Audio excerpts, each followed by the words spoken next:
Good morning. आइए आज हम लोग पढ़ते हैं भिन्न और दशमलव का जोड़, घटाना, गुणा, भाग, जो हमने आपको पहले बता दिया था पिछली क्लास में। और आज हम पढ़ेंगे दशमलव से जोड़, दशमलव के गुणा, दशमलव के भाग। जैसे हमने आपको पिछली क्लास में बता दिया था, भिन्न के बारे में हमने डिटेल कर दिया था कि दशमलव और भिन्न एक दूसरे मित्र की तरह होते हैं। इनको जोड़ने का, घटाने का नियम थोड़ा अलग अलग होता है, लेकिन मान लगभग बराबर ही होता है। हमने आपको ये भी बता दिया था कि भिन्न को दशमलव में कैसे कन्वर्ट किया जाता है, या दशमलव को भिन्न में कैसे कन्वर्ट किया जाता है, वो भी हमने आपको पिछली क्लास में पढ़ा दिया था। आज हम आपको पढ़ाएंगे दशमलव के जोड़, घटाना, गुणा, भाग, जो कि जोड़ और घटाना हमने पिछली क्लास में आपको बता ही दिया था दशमलव का। आज फिर मैं उसको थोड़ा रिवाइज करा देंगे, आपको याद दिला देंगे कि कैसे इसका जोड़ करना है या कैसे इसका घटाव करना है। ठीक, चलिए हम शुरू करते हैं दशमलव का जोड़ और घटाव। इसके बाद हम पढ़ेंगे दशमलव का गुणा और दशमलव का भाग। दशमलव के प्रकार कितने होते हैं वो भी पढ़ना है, जैसे कि सीमित दशमलव, असीमित दशमलव, आवर्ती दशमलव, शुद्ध आवर्ती दशमलव, उसके बारे में भी पढ़ना है हमको। आपको पता है कि एग्जाम में बार से रिलेटेड जैसे दशमलव होता है, दशमलव के बाद लास्ट वाले अंक के पीछे हम बार लगा देते हैं। उस टाइप का भी क्वेश्चन आज हम पढ़ेंगे। तो चलिए शुरू करते हैं दशमलव का जोड़, जो हम आपको समझाने जा रहे हैं। थोड़ा ध्यान से देखिएगा, और आप लोग से यही उम्मीद हम करते हैं कि आप लोग ये जो हमारा वीडियो है ज़्यादा से ज़्यादा लोगों के पास शेयर कीजिए, ताकि उनको भी ये जो दशमलव के बारे में पढ़ाया जा रहा है या भिन्न के बारे में पढ़ाया जा रहा है, उनको भी थोड़ा इनको जानकारियाँ मिले। ठीक है, हमें उम्मीद है कि आप अपने दोस्तों यार या जिसके भी रिलेशन में आप शेयर करते होंगे या वीडियो को आप देखते होंगे। हाँ, हमने ये भी ध्यान दिया है कि कोई कमेंट नहीं किया है, जैसे क्वेश्चन पे कोई डाउट है या कोई प्रॉब्लम है तो उसका कोई सोल्यूशन के लिए कोई हमारे पास कमेंट नहीं किया है। कृपया करके अगर आपको सोल्यूशन में या कहीं प्रॉब्लम हो रही है सॉल्व करने में, तो कमेंट जरूर कीजिएगा। चलिए हम पढ़ते हैं दशमलव के जोड़।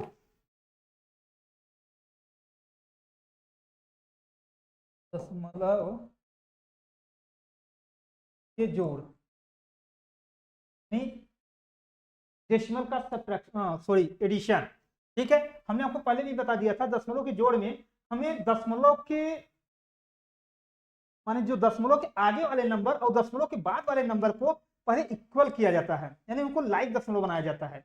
लाइक दशमलव का मतलब ये होता है कि दशमलव के पहले, दशमलव के पीछे जितना अंक है उसको बराबर किया जाता है। कभी कभी हमने देखा है 2.5 एक दशमलव ये होता है, एक होता है 156, एक ये होता है 0.372। अब यहाँ पे देख रहे हैं हम कि दशमलव के बाद एक अंक है, यहाँ पे दशमलव के बाद यहाँ 2 अंक है और दशमलव के बाद यहाँ 3 अंक है। तो बच्चे कंफ्यूज हो जाते हैं कि सर इनका जोड़ कैसे होगा। यानी यहाँ पे दशमलव के बाद 1 अंक है, दशमलव के बाद यहाँ 2 अंक है और दशमलव के बाद यहाँ 3 अंक है, तो सर इसका जोड़ कैसे होगा। बच्चे यहाँ पे कंफ्यूज हो जाते हैं और अपने सवाल को गलत कर बैठते हैं। जो हम आज उसको समझाने वाले हैं, आप थोड़ा ध्यान दीजिएगा तो आपको आसानी से इसका उत्तर मिल जाएगा। चलिए हम जानते हैं दशमलव के मैक्सिमम, माने दशमलव के बाद में सबसे मैक्सिमम नंबर कितना है, यानी कितना अंक है। हम देख रहे हैं दशमलव के मैक्सिमम नंबर यहाँ पे 3 है। बड़े से बड़ी जो संख्या है कितना है, दशमलव बाद 1 2 3 अंक है, और यहाँ पे क्या है 2 अंक है। 2 अंक यानी दशमलव के 3 अंक बनाने के लिए इसके पीछे एक जीरो हम बढ़ा देंगे। यहाँ पे कितना है 1 अंक है, इसके लिए इसके पीछे हम जीरो बढ़ा देते हैं। इनके मान में कोई फर्क नहीं आता है। दशमलव के बाद के जो अंक आते हैं उनके पीछे अगर कोई नंबर नहीं है और उनके पीछे हम अगर जीरो बढ़ाते जाएंगे तो उसका कोई माने वैल्यू नहीं होती है। जैसे हम लोग कभी कभी क्या करते हैं, 1 के पीछे जीरो लगा देने पे क्या होता है, वो गुना गुना बढ़ता जाता है। यानी 10 से 100, 100 से 1000, 1000 से 10,000, 10,000 से लाख, ऐसे बढ़ता जाता है ना। लेकिन दशमलव में क्या होता है, इसका कोई महत्व नहीं होता है। जैसे अगर हमारे पास 10 रुपया है, ठीक है, अगर हमने एक जीरो बढ़ा दिया तो भी वो 10 रुपया ही है, अगर हमने फिर एक जीरो बढ़ा दिया तो भी वो 10 रुपया ही है, फिर हमने एक जीरो बढ़ा दिया तो 10 रुपया ही है। तो दशमलव के बाद जितना भी हम नंबर बढ़ा देंगे उसका कोई महत्व नहीं होता है, यानी उसका मान में कोई फर्क नहीं पड़ने वाला है। जैसे अभी क्या होता है, बच्चे क्या करेंगे, यहाँ पे देखते हैं सर ये 500 हो गया, 2.500 यानी 2.500 ऐसा पढ़ते हैं। जो हमने पिछली क्लास में आपको बताया था कि दशमलव पढ़ना कैसे होता है, दशमलव के बाद वाले नंबर को हमेशा एक एक नंबर करके पढ़ा जाता है। हम यहाँ पढ़ेंगे 2.500, 1.560, 0.372 ऐसे पढ़ते हैं। अब चलिए इनका हम योग करते हैं। योग कैसे किया जाता है, देखो 2.56, ठीक, 3 13.03 0.72। ठीक है, चलो इनका हम ऐड करते हैं। ठीक है, अब यहाँ पे देखने से लग रहा होगा कि सर यहाँ पे दशमलव के बाद 2 अंक है और नीचे वाले टर्म में देख रहे हैं कि दशमलव के बाद 3 अंक है। ठीक, यहाँ से बच्चे कंफ्यूज जाते हैं कि सर ये कैसे ऐड होगा, यहाँ पे तो 3 अंक है, वहां पे तो 2 है। हम लोग अपने बेसिक क्लास में यही पढ़ा होगा सर इकाई दहाई सैकड़ा, तो हम सैकड़े के साथ सैकड़ा जोड़ते हैं, दहाई के साथ दहाई जोड़ते हैं और इकाई के साथ इकाई अंक जोड़ते हैं। ठीक उसी प्रकार इसमें भी होता है। ठीक उसी प्रकार इसमें भी होता है, लेकिन यहाँ पे हम देख रहे हैं कि ये इकाई मानते हैं तो ये दहाई मान लेते हैं, लेकिन नहीं, दशमलव में हमेशा उल्टा पढ़ा जाता है। जैसे इधर हम पढ़ते हैं 1 2 3 4 5, सपोज हम इसको इकाई बोल देते हैं, इसको इकाई बोलेंगे, इसको दहाई, इसको सैकड़ा, इसको हजार, इसको 10,000, यही बोलते हैं ना, इकाई दहाई सैकड़ा हजार 10,000, ऐसा हम लोग संख्या पढ़ते हैं, यानी 12,345 यहाँ हम पढ़ते हैं। लेकिन दशमलव में क्या होता है, ये चीज मान लो यहाँ दशमलव हमने लगा दिया। ठीक, अब हम इसको दशमलव में कैसे पढ़ते हैं, इकाई दहाई, ये इकाई और दहाई यानी ये तो 12 हो जाएगा। अब इसको हम पढ़ेंगे 10वां भाग, माने इसका जो नंबर है, नंबर का 10वां भाग क्या है, 3, ये 10वां भाग होगा। ये क्या है, 100वां भाग होगा। 4, ये कौन सा भाग है, 1000वां भाग होगा। यानी यहाँ पे होगा 10, यहाँ पे होगा 100 और यहाँ पे होगा 1000। ठीक है, ये दशमलव के बाद वाले जो हमारे नंबर होते हैं, दशमलव के बाद वाले जो अंक होते हैं हमारे, वो इस तरह के हमको बटे में रखा होता है कि इसका 10वां भाग, इस नंबर का 10वां भाग, इस नंबर का 100वां भाग, इस नंबर का 1000वां भाग, यानी 5 का 1000वां भाग। ये इसका मीनिंग होता है दशमलव का। दशमलव में जो पीछे अंक होता है, अगर उनको हम विस्तारित करना चाहेंगे तो उसको इस तरीके से करते हैं कि इधर से करेंगे 3 का 10वां भाग, यानी फिर अगर हम पॉइंट देख रहे हैं यानी 4 वाले को देखेंगे तो 4 का 100वां भाग, यहाँ पे इस नंबर में, यहाँ पे 5 वाले नंबर को हम देख रहे हैं तो 5 का 1000वां भाग। ठीक है, कितना है, 1000वां भाग, यानी हमें माने जो 5 का है 1000वां भाग, 5 नंबर को हम 1000 भाग में डिवाइड करेंगे, उसका एक भाग हमारा क्या होगा, 5/1000। ठीक है, तो ये छोटी संख्या हो जाती है, दशमलव के बाद जो नंबर आती है वो छोटी संख्या हो जाती है, बहुत छोटी हो जाती है वो। ठीक है, अपने का 1000वां भाग, ये चौथे का 100वां भाग और ये तीसरे का 10वां भाग। ठीक है, तो हमें ये पता हो गया होगा आपको कि दशमलव के बाद जितने नंबर आते हैं वो अपने का 1000वां 100वां 10वां भाग आते हैं। ठीक है, इसलिए ये नंबर क्या हो जाते हैं, छोटे होते हैं। ठीक, चलिए हम आपको 8 बता रहे थे, थोड़ा 8 को समझ लो कैसे करना है आपको। 8 को कैसे करना है आपको, जैसे देखो यहाँ पे हमारे पास है, अब यहाँ पे हमारे 2 अंक है, तो हमने क्या बताया था, जब यहाँ हो एक 0 बढ़ा लिया जाता है। जब हमारे पास पॉइंट के बाद 2 अंक है और हमें नीचे तीसरा अंक दिया है, तो इसमें हम क्या करते हैं, 0 बढ़ा लेते हैं। अब ये देखो 3 अंक के हो गए, अब क्या करना है, 0 में 2 जोड़ेंगे तो 2 आएगा, 6 में 7 जोड़ेंगे 13 होता है, 13 का 3 करी लगा 1, 5 में 0 जोड़ेंगे तो 5 आएगा, 5 में 1 कैरी जोड़ेंगे तो 6 हो जाएगा।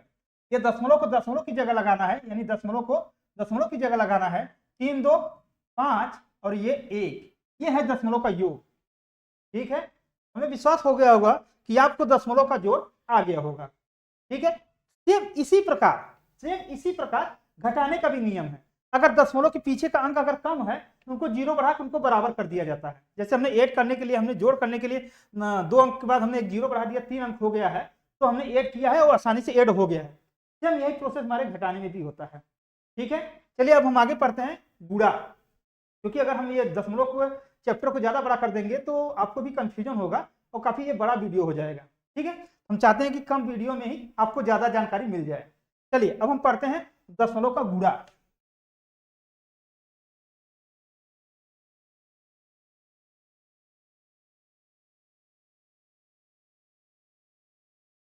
दशमलव का गुणा, दशमलव का गुणा में क्या होता है, आपको जो गुणा का नियम है सेम वही नियम करना है आपको। जैसे आप सिंपल फॉर्म में ऐसे 12 का गुणा हम 5 में करते थे, यानी 12 पंचे 60, ये 60 होता था, ऐसे सिंपल ही गुणा करना है। दशमलव को कोई बहुत बड़ी चीज नहीं होती है, बस आपको जो गुणा होती है दशमलव का, वो जैसे गुणा होता है सिंपल फॉर्म में, इकाई अंक का इकाई से, फिर इकाई अंक का दहाई से, फिर इकाई अंक का 1000 से, ऐसे करके हम गुणा करते हैं। 2 अंक का है तो 2 बार हम गुणा करते हैं, 3 अंक है तो 3 बार करके गुणा करते हैं, तब जाके सबको हम ऐड करके तब हम एक योगफल निकालते हैं, सॉरी गुणनफल निकालते हैं। सेम प्रोसेस दशमलव में भी आपको करना है। दशमलव भी वही प्रोसेस करना है, बस आपको ध्यान ये रखना है गुणा सिंपल फॉर्म में करना है। दशमलव के बाद वाले अंक को जोड़ना है कि दशमलव के बाद कितना अंक है, 2 है, और दशमलव के बाद 1 अंक है, सॉरी दशमलव के बाद 1 अंक है, दशमलव के बाद 1 अंक है, टोटल मिला के दशमलव के पीछे कितने अंक हैं। हम यहाँ देख रहे हैं दशमलव के टोटल अंक कितना है, 1 और 2। तो हमें जो इनका गुणनफल आया रहेगा उसके 2 अंक गिन के फिर हमको दशमलव लगाने हैं। जैसे यहाँ पे 60 है, 60 पे हमको दोनों को गुणा करने पे कितना आ रहा है, 0.0। ये हमारा दशमलव में गुणनफल होता है। जैसे एक एग्जांपल आपको लेके दिखा रहे हैं हम, देखिए जैसे हमारे पास 1.2 मल्टीप्लाई 3 ले लो सपोज, ठीक है। हम जानते हैं, हमने यही आपको बोला है कि जो गुणा है दशमलव का सिंपल फॉर्म में ही करना है आपको। दशमलव को गुणा, दशमलव भूल जाओ कि यहाँ दशमलव है, यहाँ पे दशमलव, इसको भूल जाओ कि दशमलव है, आप सिंपल फॉर्म में केवल गुणा करो। 12 का गुणा 3 बार करेंगे तो 12 दूना 24, बात नहीं आई 36, 12 दूना 24, 12 नहीं आई 36, सिंपल गुणा करेंगे तो 36 आएगा। ठीक, गुणा हमने सिंपल फॉर्म में कर दिया है, जैसे नॉर्मल हमारा गुणा होता है उसी तरह हमने इसका गुणा कर दिया है। अब हम आगे देखते हैं कि दशमलव के बाद कितने अंक हैं। यहाँ पर एक ही टर्म में, इसमें तो दशमलव है नहीं, एक टर्म में है, कितने अंक के बाद है, दशमलव के बाद 1 अंक है, दशमलव के बाद 1 अंक है, इसलिए जो उनका योगफल गुणनफल आया होगा, जो उनका आंसर आता है उसके पीछे से 1 अंक छोड़ के हम दशमलव लगा देते हैं। यहाँ पे 1 है, यहाँ पे 6 है, 6 के बाद हम यहाँ क्या लगा देंगे, दशमलव। ठीक है, सपोज आप ये देखो कि यहीं पर हमारा 1.5 मल्टीप्लाई 0.5 अगर ये आ गया, 0.5 अगर ये आ गया तो आप क्या कीजिएगा, हमने आपको वही बताया है कि आपको गुणा सिंपल तरीके से ही करना है। जैसे हमने जनरल तरीके से हमने गुणा करते हुए आए हैं, वैसे जनरल तरीके से इसको भी गुणा करना है। यानी 15 में 5 का गुणा करेंगे, 15 चौका 60, 15 पचे 75, 75। ठीक है, हमने 15 का गुणा 5 में करेंगे तो 75 आएगा। ठीक, ये हमने सिंपल तरीके से हमने गुणा कर लिया है। अब क्या करना है, दूसरा स्टेप होता है हमारा कि दशमलव के बाद हम काउंटिंग करने की दशमलव के बाद कितने अंक हैं। हम यहाँ पे देख रहे हैं दशमलव के बाद 1 अंक यहाँ है, दशमलव के बाद 1 अंक यहाँ है, यानी 1 अंक ये 1 अंक ये, यानी दशमलव के बाद कितने अंक हो गए, 2। दशमलव के अंक के बाद दशमलव के बाद कितने अंक हो गए, 2, एक ये और एक ये, यानी 2 अंक हो गए।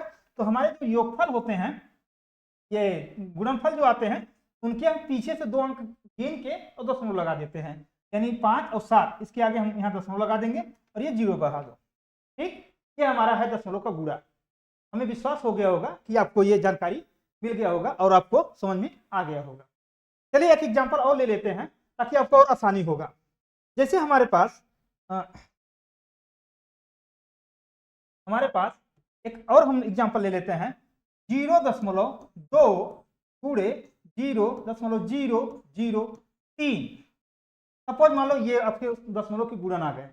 अब आप कंफ्यूज हो जाएंगे कि सर हम 2 का गुणा 3 में करेंगे तो एक ही अंक हो रहा है, यानी 6। अगर 2 का गुणा हम 3 में करेंगे तो 6 आ रहा है, यानी 6 ही आ रहा है। लेकिन यहाँ पे दशमलव के अंक तो ज्यादा हो जा रहे हैं, यहाँ पे 1 2 3 अंक है और एक ये 4 अंक हो गए। तो सर हम दशमलव में एक ही अंक माने गुणन करने पे एक ही अंक आ रहा है, तो हमें ये 3 अंक कहाँ से बढ़ा के रखना होगा। इसमें घबराने की कोई जरूरत नहीं है, आपको सिंपल सा पहले गुणा करना है। 2 का गुणा आपको 3 में करना है, यानी 6 आएगा। कितना आएगा, 6 आएगा। 2 का गुणा आप 3 में कीजिएगा तो 6 आएगा, जो नॉर्मल तरीके से आपको करना होता है। अब यहाँ पे गिनती कर रहे हैं हमने आपको यही बताया था कि दशमलव के बाद कितना अंक है, 1, और दशमलव के बाद कितना अंक है, 3। टोटल दशमलव के बाद 4 अंक हो गए, 3 इसके और 1 इसके, यानी 4 अंक हो गए। दशमलव के बाद कितने हो गए, 4 अंक हो गए। अब आपको क्या करना है, यहाँ पे एक ही अंक है तो आप क्या कीजिएगा, 0 बढ़ाइएगा, जितना हो सके उतना 0 बढ़ाइए, कोई दिक्कत नहीं आपको, जितना हो सके 0 बढ़ाते जाइए। इधर आप कितनों भी 0 बढ़ा दीजिए, कोई उसका मतलब फर्क नहीं आने वाला उत्तर में। अब ये 0 बढ़ गए हमारे पास, बढ़ाते गए हमने, कोई मतलब नहीं। अब देख रहे हैं यहाँ पे 3 और एक यहाँ 4 अंक है, तो हम अब उत्तर में हम यहाँ देख रहे हैं कि 4 अंक पे कहाँ हमारा दशमलव आएगा, यानी 1 अंक, 2 3 अंक और एक 4 अंक, ये हो गया हमारा दशमलव। जब 1 अंक आया हमने गुणा करने पे तो उसके बाद हम 0 लगा देते हैं, उसके बाद हम 0 बढ़ा के उनको किसी भी तरीके से हमको 4 अंकों तक दशमलव दिखाना है। एग्जाम में गुणा करने के बाद आपको बस यही शो करना है कि ये पॉइंट के बाद कौन सा आएगा। और आपको मैं बता दूं कि कंपटीशन में इस तरह के क्वेश्चन बहुत ज्यादा पूछे जाते हैं, जैसे आपके यूपी पुलिस में बहुत ज्यादा क्वेश्चन पूछे जाते हैं इस तरह के, आपके बैंक में सेक्टर में भी पूछे जाते हैं, एसएससी जीडी में भी पूछे गए हैं, और यूपीएसआई में भी लगभग इसी से रिलेटेड कुछ और क्वेश्चन रहता है, थोड़ा और बढ़ा के रहेगा, और आपके टीचर में यही तरीके के क्वेश्चन पूछे जाते हैं। तो हमें विश्वास है कि आप इसको अच्छी तरीके से समझ गए होंगे। आगे आप इन पे कई सारे क्वेश्चन कीजिए, हम आपको एक दो होमवर्क देते हैं, आप उसको कीजिए, ठीक है। जैसे हमारे पास ये देखो 0.3 मल्टीप्लाई 0.002, इसको आप सॉल्व करके देखिए कितना आंसर आता है। अभी हमारे पास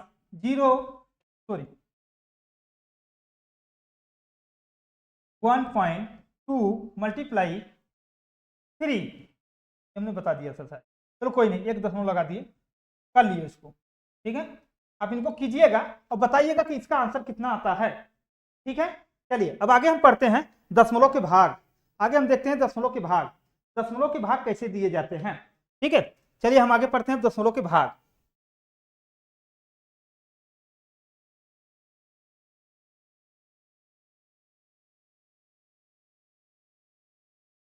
दशमलव के भाग, ठीक है। चलिए अब हम पढ़ते हैं दशमलव के भाग। हमने गुणा पढ़ लिया, जोड़ पढ़ लिया, घटाना पढ़ लिया, अब दशमलव के भाग कैसे होते हैं। हमें जैसे 4.5 में 5 का भाग देना है आपको, ठीक है। 4.5 में 5 का भाग देना है तो कैसे होगा, इसमें भी कुछ करना नहीं होता है आपको, बस सिंपल सी आपको क्या है, 4 का भाग माने 5 का भाग आपको 45 में देना है। हम जानते हैं 5 का भाग अगर हम 45 में देते हैं, ठीक है, कितने बार जा रहा है, 9 बार, 5 45,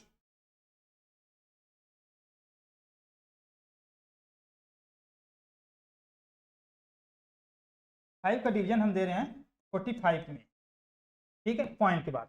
अगर यहाँ पहले वाले नंबर पे अगर हम इसका भाग देते हैं, इसके दो तरीके हैं करने का, लेकिन पहला तरीका हम समझा रहे हैं आपको, देख लीजिए।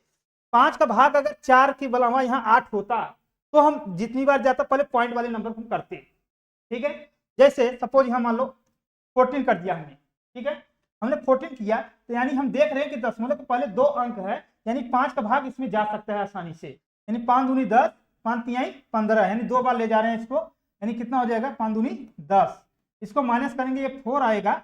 अब यहाँ हमको 5 उतारना पड़ा, ठीक। अब देखे हैं कि जब हम दशमलव के अगले पॉइंट को हम लेना होता है, दशमलव के अगला पॉइंट अगर हम लेंगे तो उससे पहले अगर दशमलव हो तो यहाँ दशमलव लगाना पड़ेगा, ठीक है। यानी दशमलव के अभी तक यहाँ तक हमने किया सिंपल सा तो आया, लेकिन हमें 5 उतारना पड़ा, यानी हमको दशमलव को क्रॉस करना पड़ा।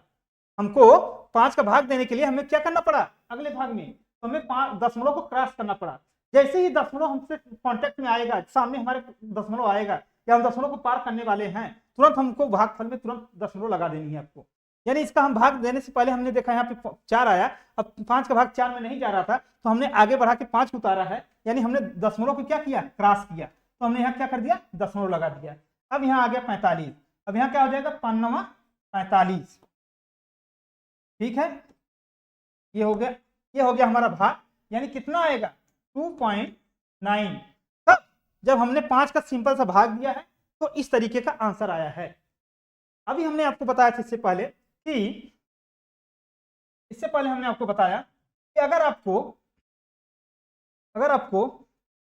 5 माने 4.5 में 5 का आपको डिवीजन देना है तो आपको क्या करना है, 5 डिवीजन 4.5, ठीक है। हम यहाँ पे देख रहे हैं कि 4 का डिवीजन इसमें नहीं जा रहा है, 4 का डिवीजन मान 5 का डिवीजन 4 में नहीं जा रहा है, इसलिए हमको दोनों अंक लेने पड़ेंगे, क्योंकि एक अंक से नहीं जा रहा है, हमें क्या करना पड़ेगा, 2 अंक लेने पड़ेंगे। तो यानी हम जैसे ही 4 को अगला क्रॉस करने जा रहे हैं तुरंत हमें क्या लगाना है, दशमलव लगाने हैं। जैसे ही हमने दशमलव को क्रॉस करने की कोशिश किया, क्रॉस किया, तो हमने तुरंत दशमलव हमको भागफल में लगाने हैं, ठीक है। तो हम देख रहे हैं यहाँ पे 45 हो गया है, अब 5 का भाग 45 में देना हमको, कितनी बार जाएगा, 5 का भाग हम 45 में देंगे तो कितना होगा, 5 45। अब ये देख रहे हैं पूरी तरह से कट गया। अब इनका आंसर आया है हमारा, अगर हम इनका सिंपल सॉरी ये तो इसका हो गया ना, हम बढ़ा दो 14 पॉइंट इतना होगा, इसका हो जाएगा, जिससे हमने 4.5 का डिवीजन हमने दिया 5 से हमने डिवीजन दिया, 5 हमने डिवीजन दिया तो कितना आया, 0.9।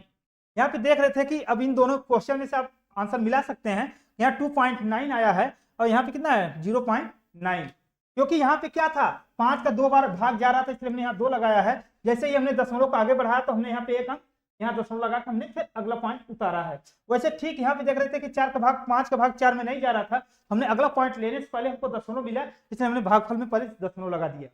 ठीक है, ये पहले मेथड है। ठीक, आप इसी तरीके से क्वेश्चन सॉल्व करते रहिएगा। जहां आपको दिक्कत होगा आप तुरंत कमेंट कीजिएगा, या इस तरीके से अगर कोई प्रॉब्लम आती है आपको किसी को भी कहीं भी, तो आप तुरंत मैसेज डाल दीजिएगा और आपको आंसर मिल जाएगा। अगर आप लोग का रिक्वेस्ट होगा तो फिर कभी हम इसको दोबारा रिवाइज करा देंगे। चलिए हम आगे देखते हैं, एक क्वेश्चन देते हैं जो आप करके ले आइएगा। 1.25 डिवीजन दीजिएगा आप 5 का।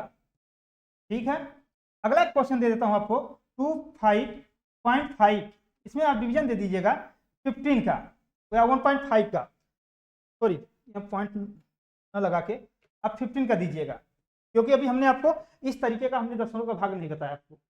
ठीक, चलिए अगला हम देखते हैं दशमलव। रोकिए तो चलिए, आपको इतना विश्वास हो गया होगा कि आपको दशमलव का भाग करना आ गया है, क्योंकि आज थोड़ा समय का दिक्कत है, थोड़ा समय मैनेज नहीं हो पा रहा है। तो जैसे ही समय अगर हमारे पास हो जाता है तो हम आपको पूरी डिटेल एक बार में एक दिन एक क्लास लेके हम दशमलव का पूरा जोड़ घटाना गुणा भाग बता देंगे। ठीक है, आज के लिए इतना काफी हो गया है। ठीक, और हमें उम्मीद है कि आपको दशमलव का गुणा भाग जोड़ घटाना आ गया होगा। एक पॉइंट बचा है जो यहाँ दशमलव का जो पॉइंट के बाद का पॉइंट भाग देना होता है, वो हम आपको कल अगली क्लास में बता देंगे। और दशमलव के कितने प्रकार होते हैं और बार वाले कैसे क्वेश्चन आते हैं, इनको कल हम आपको समझा देंगे अच्छे से।